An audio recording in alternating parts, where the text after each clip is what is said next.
Well, YouTube family, the Sanders family keep being the gift that keeps giving. Look, despite all the naysayers towards the Sanders family, specifically towards Shedeur Sanders, this man's stardom can't be contained. It can't be kept away. So Shedeur breaks news and headlines and shows the world what you can do when you're a man of the Most High. You believe in the faith of your abilities and the faith of the people around you. Shedeur is the highest selling jersey amongst the ranks of the NFL rookies, bruh. Now, there's a little bit disputes between Travis and Cam Ward, but we'll get to that later. Now, his jerseys is proven the NFL, despite how much, well, I gotta watch my words, but masa, despite how much money these billionaire owners got, you can't stop what the people like. So before we get started, give me my theme song.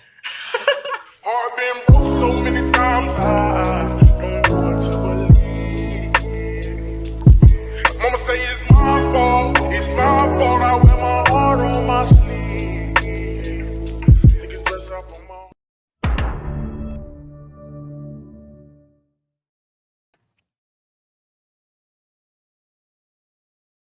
So we've been watching faithfully to see what Shedeur is going to do in the NFL. And despite being the sixth quarterback selected behind the likes of #1 overall pick Cam Ward, Jackson Dart, and Tyler Soule, Shedeur's star power has been proven too bright for the world to ignore. When you're watching this young man, you understand the marketability. You understand since day one, he didn't do anything not to be in the picture anymore. So despite the coercions and collusions against him because of who his father is, because they want to utilize Shedeur as an example to send towards all the community of people who look like him. Never forget that this wasn't really a beef with Shedeur, because if you think Shedeur did something like a lot of these stepping fetchings been making excuse, Chris Carter, Bomani Jones, which Bomani Jones, we coming for you, boy, we coming for your step and fetch and tell. But despite all that, everybody in the world know that young man didn't do anything to lose his place in the draft, because the same arguments they said to Shedeur to remove him from first round status, they did it to damn near all of our quarterbacks. They'll let one or two get the big piece of chicken on the plantation, and then they'll be a detriment to the ones who actually got powers to invoke change in the community. So let's break it down the right way. So when we're looking at it, he may have been the 144th person to hear his name called in the 2025 NFL draft, but Cleveland Browns quarterback Shedeur Sanders certainly doesn't rank 144th in fan interest. As of Wednesday, Sanders has the highest selling jersey amongst 2025 draft picks on Fanatics, according to collectives. Of course, it's not yet known what number the former Colorado quarterback will wear with the Browns. Travis Hunter, who was selected by the Jacksonville Jaguars #2, and Sanders' Colorado teammates previously had the highest selling jerseys among the 2025 picks, followed by Tennessee Titans quarterback Cam Ward, then Sanders. But that's the thing.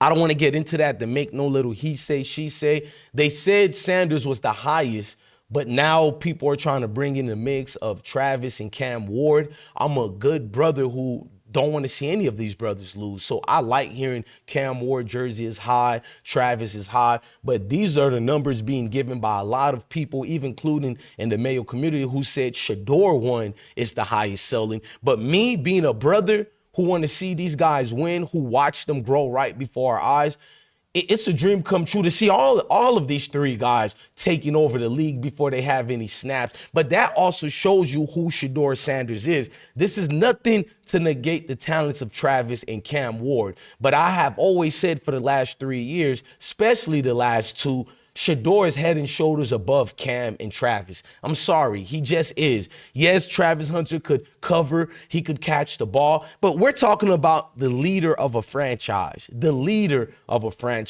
face of a franchise. I'd rather trust Shedeur more because he's been in more strenuous positions. He's been more in a position to walk through the fire than the other two, such as Cam and Travis. This is not a biasness. It's not nothing against them. And speaking of that, I want to play a video before I continue reading this article for you guys. It's what Keyshawn Jackson said about the elephant in the room with Cleveland Browns. That's the only thing we're scared of. What is this Cleveland Browns ulterior? Sean Johnson, it sounds like he believes our guy Shedeur could beat out all these quarterbacks, and I somewhat believe it too. I just don't trust the Haslam families, which is the ownership of the Browns. But let's continue. After being a presumed top 10 draft selection, dating back as far as last offseason, Shedeur went unselected until the 5th round of the draft, with the Browns trading picks number 166 and 192 to the Seattle Seahawks to take Sanders at the number 144th pick. He was the 6th quarterback selected in the draft behind Ward, number 1, Jackson Dart, number 25, Tyler Soule, number 40, and this is even more embarrassing, but Jalen Milroe, 92, and even further embarrassing, Dylan Gabriel, number 94. After spending 2 seasons at Jackson State, Sanders transferred to Colorado, where he played the last 2 seasons, over there at Boulder. Sanders' father, Pro Football Hall of Famer Deion Sanders, was the quarterback's head coach at both schools. I don't know why they inserted that, almost like that article tried to take another jab at Deion.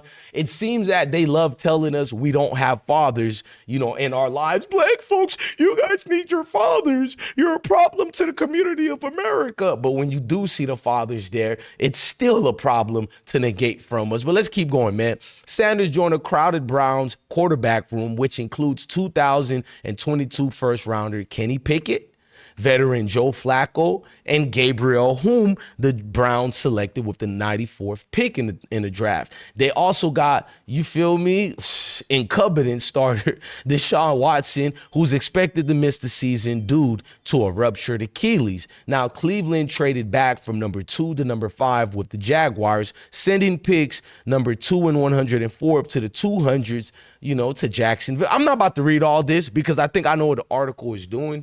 They're trying to dig a hole for Shedeur and show that although his jersey sales are selling, but they're going to give a backhand compliment to and try to establish that he can't beat out all these other quarterbacks. If you don't follow football, you see Gabriel, you see Kenny Pickett, you see all these other guys like Watson and the rest, and you say to yourself, how could he compete? Well, any real football fan knows all those other quarterbacks, including the Deshaun Watson, don't measure up. This is prior to Deshaun Watson being in a controversial situation. He could have hanged, but right now, none of those said-so quarterbacks, especially not an old Joe Flacco, no disrespect to Flacco, maybe when he was younger, but right now, none of those quarterbacks could hang with a Shedeur, and I think the Browns know it. I just don't trust Cleveland Browns, but I'm going to be optimistic because of those young souls who believe in Shedeur, and it's like I don't want to be the party pooper, so I'm going to just live with this feel-good moment of his jerseys right now, because even if the Browns do something to sabotage him, I don't believe that none of these other teams, after seeing the fans speak out, the people speak out, that they would deter away from signing him, even if they hate his father. I know what they did in the draft. That was just to embarrass him and ridicule him and his family. But now getting down to the business of things, you have to win.